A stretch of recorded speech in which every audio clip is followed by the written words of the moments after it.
जी नमस्कार दोस्तों, मैं हूं बीडी निजामी और आप देख रहे हैं न्यूज़ T20। आज हम बात करेंगे छत्तीसगढ़ में मंत्रिमंडल के पुनर्गठन या विस्तार की। जैसा कि आप सभी को मालूम है कि 3 दिसंबर को जबकि छत्तीसगढ़ में विधानसभा के चुनाव के परिणाम आए थे और विष्णुदेव साय मुख्यमंत्री बने थे भारतीय जनता पार्टी की ओर से, और उनके मंत्रिमंडल को गठन हुए आज 6 महीने का समय बीत गया है। और ऐसे समय में बीच में जबकि लोकसभा के चुनाव की घोषणा हुई और बृजमोहन अग्रवाल को, जो कि मंत्रिमंडल के सदस्य हैं, शिक्षा मंत्री हैं, पर्यटन मंत्री हैं, उनको लोकसभा की टिकट दे दी गई थी और लोकसभा के परिणाम भी आ चुके।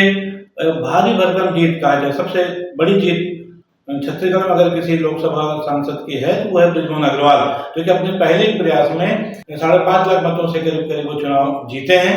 एक बहुत बड़ी बात है।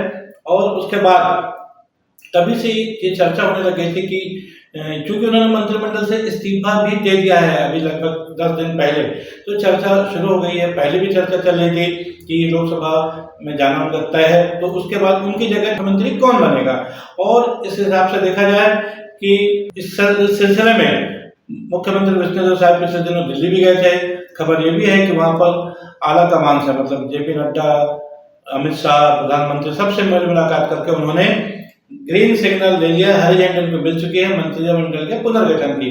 और किसको मंत्री बनाया जाएगा ये भी तय हो चुका है। लेकिन साथ ही साथ एक खबर और आ रही है, वो ये है कि किसी एक मंत्री की छुट्टी की जा सकती है। जी हाँ, 6 महीने पहले जो मंत्रिमंडल गठित हुआ था उसमें से किसी एक मंत्री को हटा करके उसकी जगह भी किसी नए मंत्री को बनाया जा सकता है। मतलब साफ है कि इस बार जो भी पुनर्गठन होगा उसमें 2 मंत्रियों की नियुक्ति होनी तय है छत्तीसगढ़ मंत्रिमंडल के। और पहले हम बात करेंगे कि बृजमोहन अग्रवाल की जगह किसको मंत्री बनाया जा सकता है। तो चूंकि बृजमोहन अग्रवाल मारवाड़ी समाज से आते हैं और इसलिए ये माना जा रहा है कि यदि उसका रिप्लेसमेंट किसी मारवाड़ी समाज से ही करते तो 2 नाम ऐसे हैं जो बड़े चर्चा में है। और उसमें सबसे जो बड़ा नाम है वो है अमर अग्रवाल का। बिलासपुर के पूर्व कैबिनेट मंत्री, बिलासपुर के विधायक हैं, भी कई बार विधायक रहे हैं। और छत्तीसगढ़ में जो भारतीय जनता पार्टी के जनक है कहा जाए, लखीराम जी अग्रवाल, स्वर्गीय लखीराम जी अग्रवाल, उनके सुपुत्र खुद 3 बार कम से कम कैबिनेट मंत्री रह चुके हैं डॉक्टर रमन सिंह की सरकार में। और इस समय जो एक अप्रत्याशित जो मंत्रिमंडल का गठन हुआ था 6 महीने पहले, जिसमें विष्णुदेव साय को मुख्यमंत्री घोषित किया गया था, उनमें अमर अग्रवाल को जगह नहीं मिल पाई थी। इसलिए माना जा रहा है कि आज जब बृजमोहन अग्रवाल को लोकसभा की टिकट देकर उनको दिल्ली भेज दिया गया है, तो उनकी जगह पहला जो बड़ा नाम है दावेदार वह अमर अग्रवाल का नाम है, जो कि मंत्रिमंडल में शामिल किया जा सकते हैं। उसके अलावा एक और नाम है जो उसी समाज का है, मारवाड़ी समाज के एक दूसरा नाम जो भी कैबिनेट मंत्री रह चुके हैं पूर्व में डॉक्टर रमन सिंह की सरकार के, और वह है राजेश मूणत। तो राजेश मूणत की दावेदारी भी कमतर नहीं आकी जा सकती। राजधानी से वो प्रतिनिधित्व करते हैं और 2 बार वो कम से कम अच्छे बड़े पदों पर लोक निर्माण मंत्री से पद पर रह चुके हैं और रायपुर में उन्होंने काफी काम किया है। तो ये दोनों नेता काफी कद्दावर नेता हैं और जो कि एक बड़े दावेदार हैं बृजमोहन अग्रवाल के मंत्री पद की जगह लेने के लिए। तो ये बहुत बड़ी चुनौती है। देखना है कि जो ग्रीन सिग्नल मिला है, 2 लिफाफे उनको दिए गए हैं ऐसा कहा जा रहा है, माना जा रहा है। उसमें से एक लिफाफा तो है कि किसको मंत्रिमंडल में शामिल किया जाना है, मंत्री का जो नया पुनर्गठन हो रहा है नए मंत्रिमंडल का। खबर ये भी है कि जो लिफाफा लेकर के विष्णुदेव साय आए हैं और उनको घोषणा करनी थी, लेकिन लोकसभा चुनाव के बाद जैसे ही मंत्रिमंडल का गठन हुआ और सदन की कार्रवाई जिस तरह शुरू हुई, क्योंकि इस बार नेता प्रतिपक्ष भी चार्ज में है, राहुल गांधी उस चार्ज में जुड़े हुए हैं और लगातार 3 दिनों तक जो कोई भी सदन में हुआ भारी गहमा गहमी थी मंत्रिमंडल के शपथ ग्रहण से लेकर के सदन की कार्रवाई शुरू होने तक के। तब उस माहौल में शायद कुछ दिनों के लिए छत्तीसगढ़ के मंत्रिमंडल के गठन की प्रक्रिया को रोक दिया गया था।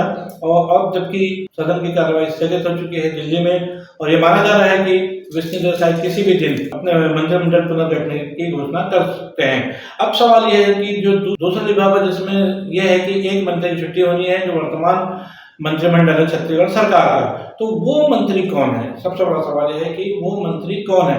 और इस पर जो है लोग कयास लगा रहे हैं, चर्चाएं कर रहे हैं, लेकिन कोई भी मुंह खोलने को तैयार नहीं है। सवाल सबसे बड़ा यह है कि मात्र 6 महीने हुए हैं मंत्रिमंडल गठन के, सरकार ठीक से काम भी नहीं कर पाई है, क्योंकि लोकसभा चुनाव की घोषणा हो चुकी थी 2 महीने बाद और उसको निपटने में 2.5 से 3 महीने लग गया। तो बमुश्किल 1 महीने का कार्यकाल को भी मंत्री कर पाया होगा। तो ऐसे समय में किसी मंत्री की मंत्रिमंडल सदस्यता से बर्खास्तगी या चेंजेस एक बहुत बड़ा सवाल पैदा करता है, और इसलिए अगर ऐसा होता है और किसी मंत्री की मंत्रिमंडल से छुट्टी होती है तो भी अपने आप में बहुत बड़ी बात होगी। बहरहाल सब पे निगाह हमारी बनी रहेगी।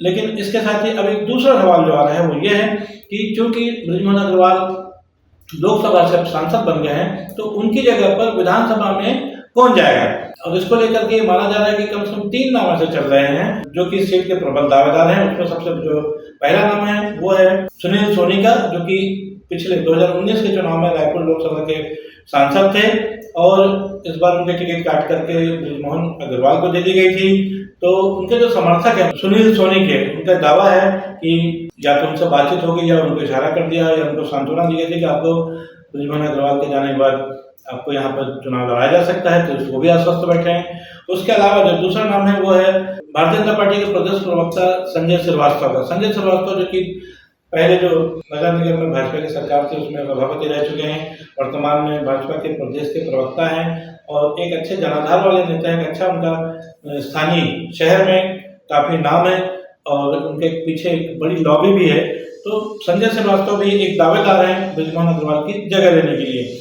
और उसके बाद जो तीसरा जो नाम है और ये सबसे बड़ा नाम है जिसकी चर्चा पूरे छत्तीसगढ़ में हो रही है। जी हाँ दोस्तों, सुनील सोनी और संजय श्रीवास्तव से ज्यादा एक नाम की चर्चा अगर वो है तो वो है भिलाई के पूर्व विधायक, पूर्व कैबिनेट मंत्री प्रेम प्रकाश पांडे का। प्रेम प्रकाश पांडे किसी समय बृजमोहन अग्रवाल के कॉलेज के जमाने के साथी रहे हुए हैं और जो उस समय के जो तत्कालीन मंत्री हैं, विधायक हैं, जिनमें मोहम्मद अकबर और कांग्रेस के हैं जो कि साथी रविंद्र चौबे, देवजी भाई पटेल, अजय चंद्राकर, ये 5-6 लोग ऐसे हैं जो कि सहकारिता से भी जुड़ रहे हैं और ये समकालीन नेता हैं और छात्र राजनीति से ये लोग सभी के सभी जो है राजनीतिक पार्टी की नेतागिरी में आए हैं। तो बृजमोहन की जगह का नाम प्रेम प्रकाश पांडे का आ रहा है। भिलाई से लगातार दूसरी बार चुनाव हारे, पिछली बार वो 2400 मतों से हारे थे प्रेम प्रकाश पांडे और इस बार वो आंकड़ा और कम हो गया, मात्र 1200 मतों से हार गए इस बार चुनाव देवेंद्र यादव के खिलाफ। तो इस तरह देखा जाए कि प्रेम प्रकाश पांडे जो कि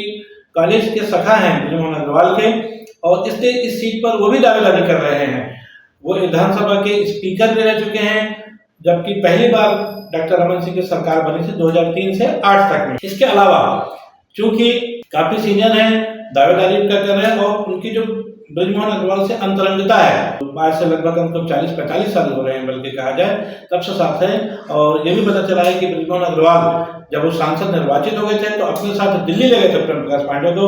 वहां उन्होंने जेपी नड्डा जो कि राष्ट्रीय अध्यक्ष है, अमित शाह जो कि गृह मंत्री और प्रधानमंत्री नरेंद्र मोदी, उनसे प्रेम प्रकाश पांडे की मुलाकात करवाई और उनका आशीर्वाद चाहा कि आपने इतना विश्वास मुझ पर किया था लोकसभा में आने के लिए और जितने आपने मुझ पर विश्वास किया था मेरी जीत के प्रति, वो तो पूरा हो गया। लेकिन मैं आपको ये कहना चाहता हूँ कि यदि प्रेम प्रकाश पांडे को टिकट देते हैं तो इनको रायपुर विधानसभा जो उनका ऐसी विधानसभा क्षेत्र जहाँ से पिछले लगभग 40 सालों से नेतृत्व कर रहे हैं, 8 बार वहाँ से विधायक चुने गए हैं बृजमोहन अग्रवाल, कभी हारे नहीं है। वो अपनी सीट से चाहते हैं कि उनकी जगह उनके मित्र प्रेम प्रकाश पांडे को टिकट दे दी जाए और उन्होंने कहा है कि उनको जिताने की गारंटी मेरी है। तो सवाल है कि पूरे देश को, जो कि मोदी की गारंटी पे चलती है भारतीय जनता पार्टी, तो पूरे देश के लोगों को गारंटी देने वाले प्रधानमंत्री नरेंद्र मोदी क्या जो उपचुनाव होना है रायपुर विधानसभा का बृजमोहन अग्रवाल के सीट पर उनके मित्र प्रेम प्रकाश पांडे को जो जीतने की गारंटी उन्होंने दी है, क्या वो उस गारंटी को स्वीकार करेंगे? ये बहुत बड़ा सवाल है, इस पर निगाह बनी रहेगी हमारी भी, आप भी बने रहिए तब तक न्यूज़ टी20 के साथ। आज के लिए बस इतना ही। मैं हूँ बीडी निजामी और आप देख रहे हैं न्यूज़ टी20। कल फिर मिलेंगे किसी ऐसे ही नए विश्लेषण के साथ, तब तक के लिए दीजिए इजाजत। जय हिंद, जय भारत, जय छत्तीसगढ़।